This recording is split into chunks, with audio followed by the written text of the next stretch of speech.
ng wallpaper. And yes, hindi po magja-jogging for today's video. Sasamantalahin ko yung araw today to complete yung wallpaper dito sa room ko. So dahil naubusan ako ng wallpaper, buti na lang dumating siya. So ayan, nag-order uli ako ng additional. Buti na lang talaga dumating. So, yan. So it seems like para na rin naman akong nag-jogging or nag-workout nito sa pagkakabit ng wallpaper kasi siya down. Ang OA. And then, yung pag-akyat baba ng ladder. So, I purchased additional 5 pieces nitong A-skin na wallpaper. Ang pinili kong design, kung pagmamasdan nyo, ito yung ginamit ko ng design dun sa hallway tsaka yung dito sa side ng room ko. Para siyang woven na linen. So, yan yung pinili kong design. Para medyo parang siya. Hindi plain na So, parang ang dating is may texture yung niya, yung design. So, I purchased 5 additional. Baka magkasya naman ako sa buong ko. At di naman kalakihan yung room ko. Letter L na lang siya. Yan. Pero hindi siya kalakihan. So, my working area and my sleeping area. My vanity, my small vanity area. So, yan. This is my first purchase. So, 5 na na wallpaper. Flax yung tawag nilang design dito. Pero para sa akin, para siyang linen na wooden yung design. Ganun, yes. So, sabi, I'll put this aside lang yun na. Pero ito talaga yung mga tatrabahuhin ko while mayroon akong mga nakasalang na labahin. First time. Second one, so, since ang sabi ko nga sa inyo, my goal is ma-recreate ko yung etong room, yung hallway namin, going down the stairs. So, eto, meron akong napanood na LGBTQ na couple. Kakalipat lang nila dito sa Cavite. I believe dito sila sa, nakalimutan ko ba, parang bandang Amaya ata yun, na parang newly open na subdivision. Kasi nakikita ko yun yung nakuha nilang unit. Gusto ko nga sana doon, kaso nga lang mas nauna itong ma-develop yung sa amin. Tsaka parang hindi na yun ng developer dito sa akin.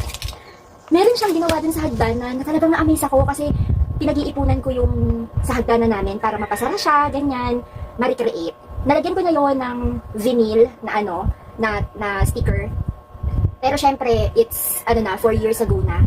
Yung niya. Tsaka kasi yung nalagay ko doon na vinyl, parang may texture yung pagka-vinyl niya. So, yung dumi sumisiksik doon sa, sa vinyl. Kaya kung makikita nyo ngayon, papakita ko later, ang pangit na nung itsura nung namin, nung vinyl din sa hagdanan namin. Kaya parang ang nakakahiyang ipakita. Pero later on, ipapakita ko sa inyo kasi eventually, I'll show you how I do it.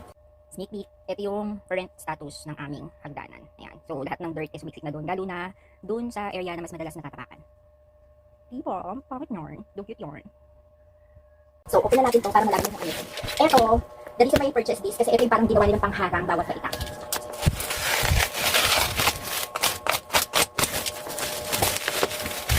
Natuwa ako sa seller kasi talagang pinaalam niya sa mga doctor na is this fragile. Oo, kasi napaka-fragile nito. Pag ito na-crack, so may sumisilip na, siguro naman alam niyo na kung ano yung ilalagay ko.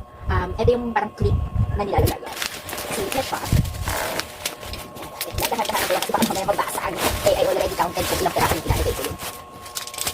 So, mahirap daw order ulit ako kapag mayroong mabasag. Yan doon ngayon.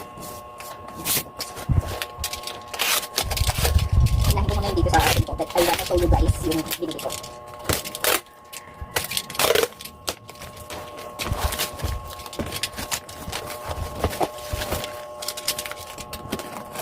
Tuwa ko dun sa couple na yun, LGBT.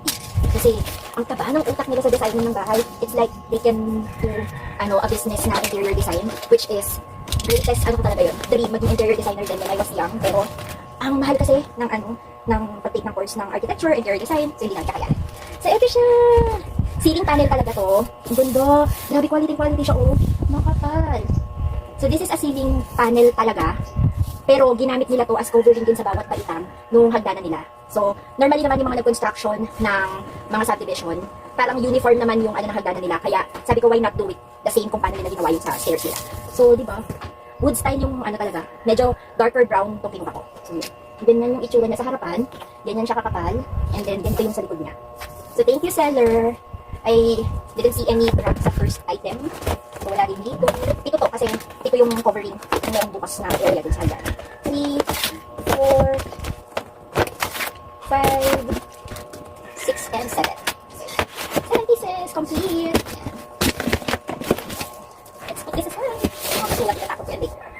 bukas dadaan na yung aming takot ng basura. So, let's move dito sa... Ang bigat nga. Yeah.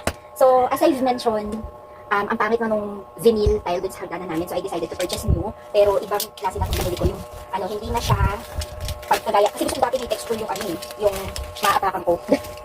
So, kaya ganun. May texture yung maapakan din sa Okay. Kaya bumili ko ng marami na itong binili ko para umabot hanggang hallway. So, 36 pieces na itong saktak aking binili. Ayan. Here. So, yung aking binili is a vinyl na 36 pieces. Yung yung laman niya sa loob. 152.4 by 91. 914.4 cm per piece. Hindi ko alam kung ilan yung 19 ba? 19 by 6. Ang sukat na. Hindi ko maalala. And, ang design na pinili ko is hindi na nalalayo dito sa, So, ayan. So, hindi na sila na magalayo. Pero, you can identify the difference nung apakan mo. Yan. It's like, parang puputulin ko pa rin naman to. That's it. So, subaybayan nyo yung paggawa ko ng aming hallway pababa ng hagdanan. For the meantime, ayun lang muna. Bye-bye!